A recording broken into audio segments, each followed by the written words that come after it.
ఏలూరు రైతు బజారుకు అనుకోని అతిథి వచ్చారు. కూరగాయలు కొనడానికి కాదు, అక్కడి సంగతులేంటో తెలుసుకోవాలని. ఆయనే పశ్చిమ గోదావరి జిల్లా joint collector T Baburao Naidu.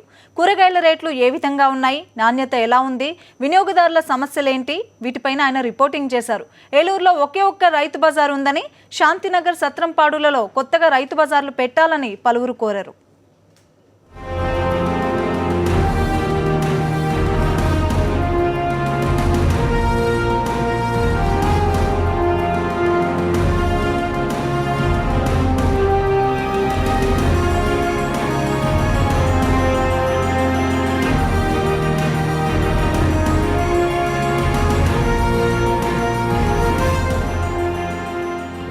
ఎప్పుడు ఇచ్చారు ఐడి కార్డు?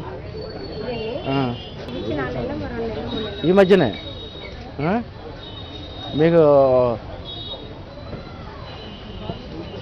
ఎవరు మన వాళ్ళు ఉన్నారా? ఎస్టేట్ ఆఫీసర్ ఏదమ్మా పిల్లమ్మా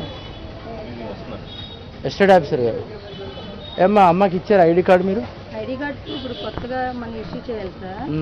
వీళ్ళ మీద ఇప్పుడు సర్వే జరుగుతుంది సార్. ఇప్పుడు వీళ్ళ మీద సర్వే జరుగుతుంది సార్. కలెక్టర్ మనకు కొత్తగా కాన్సెప్ట్ పెట్టేది. అంటే ఎవరికైతే పంట ఉందో అక్కడికి వెళ్ళి వాళ్ళు ఫోటో దిగి అక్కడే వాళ్ళు మన హార్టికల్చర్ వాళ్ళు, మన ఎంఆర్ఓ సారు అలా 5 సంతకాలు పెట్టిన తర్వాత కార్డ్స్ ఇస్తారండి. ఇది కొద్దిగా చిన్న ఇష్యూ జరిగింది సార్. వీళ్ళందరూ ఎమ్మెల్యే గారికి వాళ్ళకి వినతి పత్రాలు ఇచ్చారండి. ఈ నెలాఖరు వరకు ఐడి కార్డు అంటే దాంట్లో ఉంది. అవును సార్, కాన్సెప్ట్ ఈ నెలాఖరు వరకు ఆగమన్నారు సార్. మీకు ఆధార్ కార్డు ఉందమ్మా? ఉందా? గ్యాస్ కనెక్షన్ ఉందా? దాంట్లో ఆధార్ కార్డు, గ్యాస్ కనెక్షన్స్ కూడా అన్నీ తీసుకున్నారా? అవి కూడా దాన్ని కూడా ఆధార్ కార్డు అనుసంధానం చేస్తారు కదా? Okay okay. ఏం పేరు మీ పేరు? పెద్దరాజు గారు. ఏంటి అసలు ఏంటి పరిస్థితి? ఏమైనా ఎలా ఉంది? రేట్లు ఏమైనా కానీ, ప్రైస్ కానీ? ఉల్లిపాయలు 22 ఉన్నాయండి. చిక్కుడుకాయలు దగ్గర 45 పెడుతున్నాడు. చిక్కుడుకాయలు సైడ్ చిక్కుడుకాయ ఇంతకుముందు ఎంత ఉండేది? బయట అయితే 25 ఉండాలి చిక్కుడుకాయలు. ఆ పక్కన పెట్టారు, బోర్డు పెట్టారు 45. ఆ పక్కన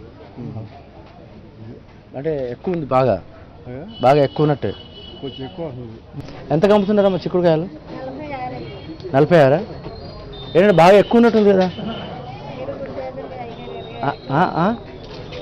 పంటలు కొంచెం తక్కువ కదండి, ఇప్పుడే వస్తాయి స్టార్టింగ్, తర్వాత తగ్గుతాయి.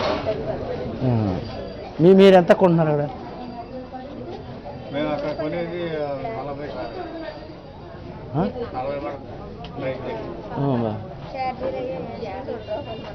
ఎక్కడ నుంచి తెస్తారు అవి? మేము జాగ్రత్త మా చుట్టాలు అది చూడండి, మరి ఎక్కువ మీరు తగ్గించాలి కదా. అంటే ఇప్పుడు సపోజ్ సోనా 30 ఉంది కదా, అంటే 2 రకాలు ఉన్నాయండి. ఇది వచ్చేసరికి కొంచెం కొత్తగా ఉంటుంది, అది కొంచెం పాతగా ఉంటుంది. బయట ఎంత ఉంది మామూలుగా అయితే వేరే మార్కెట్? అంటే రైతు బజార్కి దీనికి తేడా ఎంత ఉంది? 5-6 రూపాయలు తేడా ఉంటుంది సార్. కన్ఫామ్గా 5-6 రూపాయలు తేడా. రైతు మీద బాగా విపరీతంగా ఉన్నాయి. లేదు సార్, బాగానే ఉంది సార్. సరుకు అది కూడా తాజాగానే ఉన్నాయండి. తూకం అది కూడా పర్వాలేదు సార్, ప్రాబ్లం ఏమి లేదండి. రేట్లు కూడా మొన్న మధ్య కొంచెం పెరిగినాయి, కానీ ఇప్పుడు కొంచెం మంది తగ్గినట్టు ఉన్నాయి సార్. ఇప్పుడు ఇక్కడ అమ్ముకున్న రైతులు ఏమైనా డ్రైనేజ్ ప్రాబ్లం ఉందా? వెనకమాల అది తిరగలేకపోతాం, కష్టంగా ఉంటుంది. బళ్ళై పెట్టుకోవాలంటే చాలా ఇబ్బందిగా ఉంటుంది. అదే వెనకమాల సైడ్ ఇటు రావాలంటే ఎదురు ఖాళీ ఉండనప్పుడు మరి రోడ్డు కదండి ఇది, వెనక వస్తే బళ్ళై పెట్టుకోవడానికి ఇబ్బందిగా ఉంటుంది.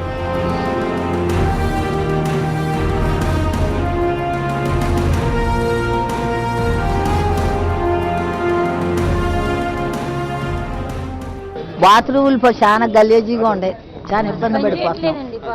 బాత్రూముల గురించి చాలా ఇబ్బంది పడిపోతున్నామండి. వస్తున్నారు, చూస్తున్నారు అధికారులు, మరి ఏమి చేయట్లేదు. అది చాలా ఇబ్బంది పడిపోతున్నామండి. ట్యాంక్ సిస్టమ్ లేదు సార్, పైపుల సిస్టమ్ అదేం లేదు. బాత్రూము అసలు ఒకటే బాత్రూమ్ ఉందండి సప్లై, అలాగా మళ్ళీ వాటర్ సప్లై అవ్వట్లేదండి. లేదండి, కలిపానండి మొత్తం. ఇప్పుడు అలాగే ఉంది సార్. అదొకటి వాటర్ సప్లై ఒకటి లేదండి. చెత్త ఒకటి బాగా ప్రాబ్లంగా ఉందండి. చెత్త ట్రాక్టర్ అసలు రావట్లేదండి. చెత్త ట్రాక్టర్ మాకు 2 రోజులకి 3 రోజులకి వస్తుంది సార్. మాకు బాక్స్ ఒకటి పెట్టించండి సార్. డ్రైనేజ్ ఒకటి, ఈ చెత్త బాక్స్, డ్రైనేజ్ ఒకటి, bathroom problem, drinking water, next ఇక్కడ స్వచ్ఛ భారత్. అవునండి, స్వచ్ఛ భారత్ ఇక్కడ ఇంప్లిమెంట్ అవ్వాలి అంతే కదా. అవును సార్, డ్రమ్ అదేండి. అంటే డ్రింకింగ్ వాటర్ ఇట్లేదా? డ్రింక్ వాటర్ అంటే మాకు మోటార్ వదిలినప్పుడే వస్తుందండి. మాకు రెగ్యులర్గా పట్టుకోవడానికి కావాలి సార్. అలాగే కస్టమర్లకు కూడా లేదండి వాటర్ సప్లై. ఏమైనా తాగడానికి? అవునండి, ఇప్పుడు సమ్మర్ కదండి వచ్చేది, కస్టమర్లు వస్తూ ఉంటారు కదండి. అదేనండి, కరెంట్ పోయినప్పుడు ఇబ్బందిగా ఉంటుంది.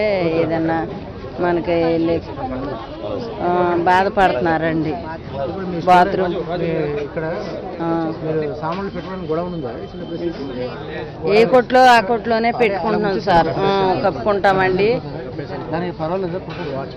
వాచ్మెన్ ఉండారండి.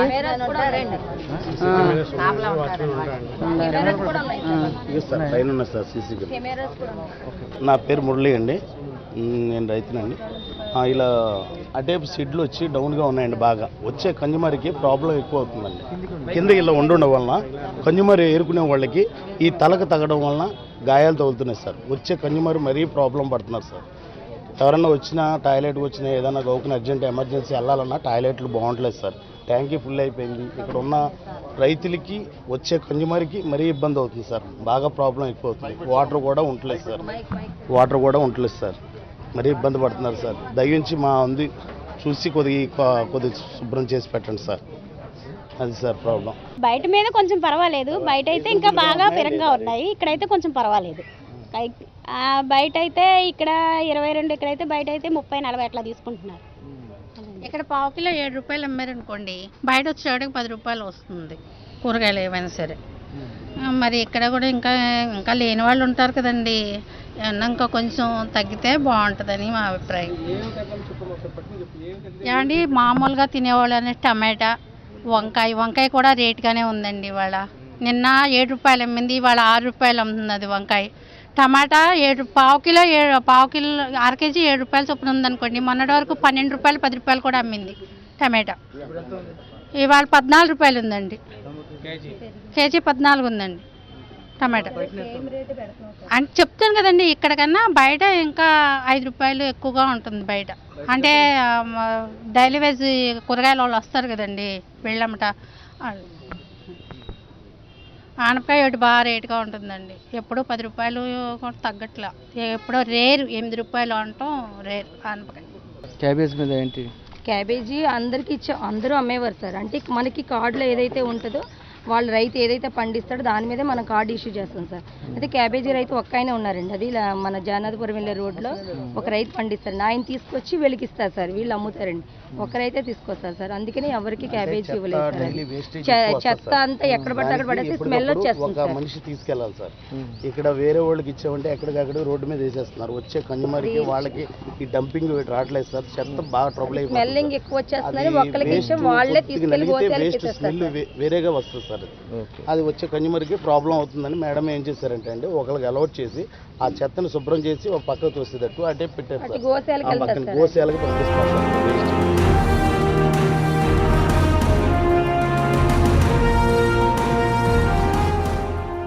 అది ఎక్కువ ఉంది అంటున్నారు. ఇప్పుడు 40 ఉండాలంటున్నారు కానీ 46 అంటున్నారు.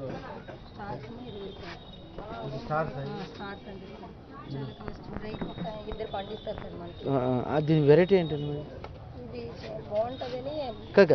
పేరు ఏదో ఉంటుంది కదా. అదే స్టార్స్ అంటారు సార్. కాకరకాయలో స్టార్స్ అంటారు సార్. బాగా ఫేమస్ సార్. ఇది వరకు మీద పర్వాలేదు. ఇక్కడ ఎక్కువ చిక్కుళ్ళు ఎక్కువ ఉన్నాయండి. చిక్కుళ్ళు ఎక్కువ ఉన్నాయి. మొత్తం అంతా పర్వాలేదు. ఉల్లిపాయలు ఏంటి, టమాటా అన్నీ మామూలు రేట్లే ఉన్నాయి. ఇదివరకు అలా ఉండేవి కదా సార్. చిక్కుళ్ళే కొద్దిగా రేటుగా ఉన్నాయి. సార్ నా పేరు భాస్కర్ అండి. నేను రోజు 2 రోజులకోసారి వచ్చి రైతు బజార్లో కూరగాయలు కొంటుంటాను. ఇక్కడ వేరియేషన్ చూసారండి, కాకరకాయ 18 to 20 అని వేసారు తప్పితే కరెక్ట్ రేట్ అనేది లేదు సార్. 18, 20 అంటే ఎంత అనేది క్లియర్గా క్లారిటీగా లేదు సార్. 18, 20 అంటే 20 దేనికి 18 దేనికి? అవును సార్, అదే అడుగుతున్నాను.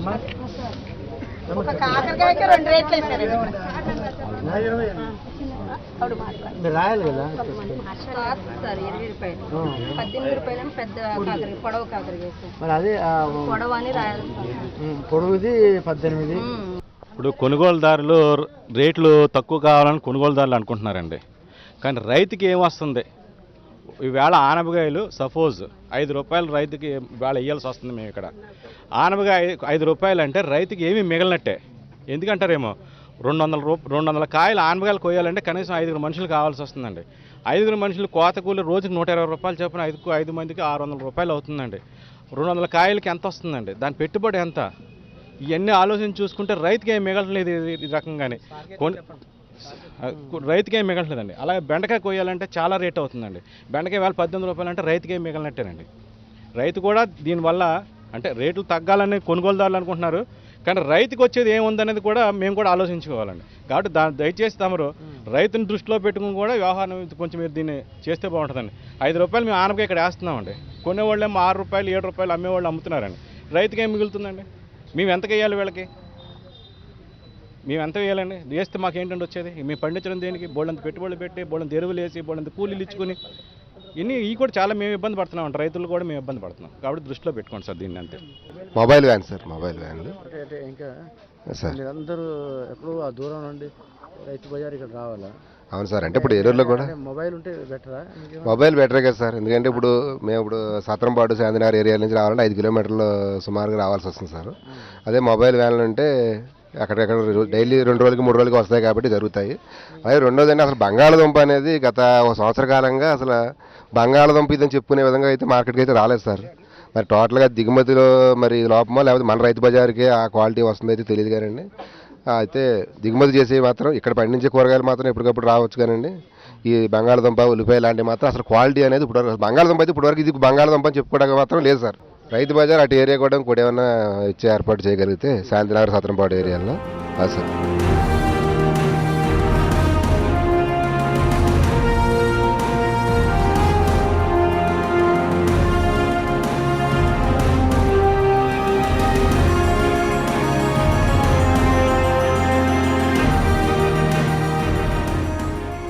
రైతు బజారు అలాగే ప్రభుత్వం కూడా రైతు బజార్లన్నీ కూడా స్ట్రీమ్లైన్ చేయాలని చెప్పేసి మనకు దీని మీద మీటింగ్ కూడా జరగడం జరిగింది. ఆ ఉద్దేశంతోనే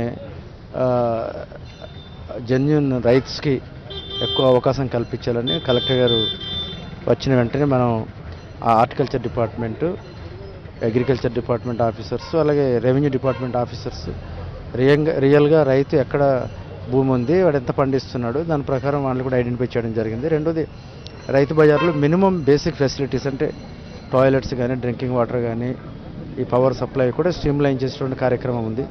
దాంట్లో వెంటనే దీని మీద ముఖ్యంగా వెరీ ఇంపార్టెంట్ టాయిలెట్స్. ముఖ్యంగా ఇక్కడ 2 సమస్యలు. ఒకటి ఈ ఆనియన్స్, పొటాటో, టమాటో, బ్రింజాలు. మూడోది చిక్కుడు. ఇది జనరల్గా బేసిక్గా పెద్దవాళ్ళు పూర్ సెక్షన్ ఎక్కువ తినే అవకాశం ఉంది, కానీ అక్కడ కొద్దిగా రేటు ఉందనేటువంటిది ఉంది. రెండోది, బయట కంటే మనకు రేటు తక్కువ ఉంది, కానీ ఇంకా బాగా తగ్గితే బాగుంటుందని చెప్తున్నారు. రెండోది, ఇక్కడ ఫెసిలిటీస్ ముఖ్యంగా ఇక్కడ కన్జ్యూమర్కి కూడా టాయిలెట్ అవసరం, లేదా ఇక్కడ ఉండేటువంటి రెగ్యులర్గా ఇక్కడ ఉండేవాళ్ళు కూడా టాయిలెట్ కొద్దిగా అవసరం ఉంది. కాబట్టి దాని మీద కొద్దిగా ఫోకస్ చేయవలసిన పరిస్థితి ఉంది. అది చేస్తాం. రెండోది, డ్రైనేజ్ ఒకటి. ఎందుకంటే వచ్చే వర్షం వస్తే నీరు నిండిపోవడం జరుగుతూ ఉంది అని చెప్పేసి ఒక కంప్లైంట్ ఉంది. అలాగే వెనకాల వీళ్ళకి ఒక డ్రింకింగ్ వాటర్ అనేటువంటిది ఇంపార్టెంట్ అని చెప్తున్నారు. లేట్ అవర్స్లో ఈ పవర్ కట్ అయినప్పుడు, పవర్ సప్లై లేనప్పుడు ఏం చేయాలనేటువంటిది ఉంది. కాబట్టి ఇది కూలంకుషంగా మనం చూసుకొని వెంటనే వార్పుట్ బేసిస్లో కొన్ని మనకు ఉన్నటువంటి సమస్యలు కూడా చేస్తాం. విఐపి రిపోర్టర్ అనేటువంటి పద్ధతి మంచిదే. ఎందుకంటే అందరినీ ఎవరో ఒకరు మాట విని ఒకరు చెప్పిందే అనేటువంటిది కాకుండా ఇక్కడ గ్రౌండ్ లెవెల్లో కన్జ్యూమర్కి ఏ బాధలు ఉన్నాయి, అలాగే ఇక్కడ ఉన్నటువంటి రైతులకు ఏ బాధలు ఉన్నాయి, అలాగే ఇక్కడ మేనేజ్మెంట్ దాంట్లో కూడా ఏమైనా సమస్యలు ఉన్నాయనేటువంటిది మంచిది. అంటే ఇక్కడ ఇష్యూ ఏంటంటే కన్స్ట్రక్టివ్గా మనం ఇష్యూస్ని అప్రిషియేట్ ఎంక్వైరీ. అంటే ఇక్కడ ఉన్నటువంటి చేస్తున్న దాంట్లో ఇంకా బాగా చేస్తే ఎలా ఉంది అంటే ఒకే దానికి మనం వచ్చి, ఎందుకంటే ఇప్పుడు గ్లోబలైజేషను ఈ ప్రైవేటైజేషన్లో క్వాలిటీ కాన్సెప్ట్ ఒకటి. ఇప్పుడు కొన్ని ప్రోడక్ట్స్ బాగా ఉండాలంటే క్వాలిటీ, ఇప్పుడు కన్జ్యూమర్కి అది టేస్ట్ ఉండి క్వాలిటీ ఉండి బాగుంది అనుకోండి, ఎక్కడైనా వాళ్ళు వెళ్ళే పరిస్థితి ఉంది. కాబట్టి మనం ఇది క్వాలిటీ లెవెల్స్ అలాగే consumer satisfaction is very very important. అంటే ఇది అనుభవం ఇది మంచి పద్ధతి అనిపించింది, ఎందుకంటే అప్రిషియేట్ ఎంక్వైరీ. ఇది ఏదో మనం ఇక్కడ పెద్ద ఏమో అనేటువంటిది కాకుండా ఇంకా బాగా ఇంప్రూవ్మెంట్ చేయడానికి ఇది ఒక వెపన్ లాగా దోహదపడుతుంది ఈ పద్ధతి. ముఖ్యంగా ఈ మన సాక్షి టీవీ వాళ్ళు ఈ పద్ధతి చాలా మంచిగా ఇంట్రొడ్యూస్ చేసి దీంట్లో ఇది మంచి పద్ధతి అని నేను అనుకుంటున్నాను.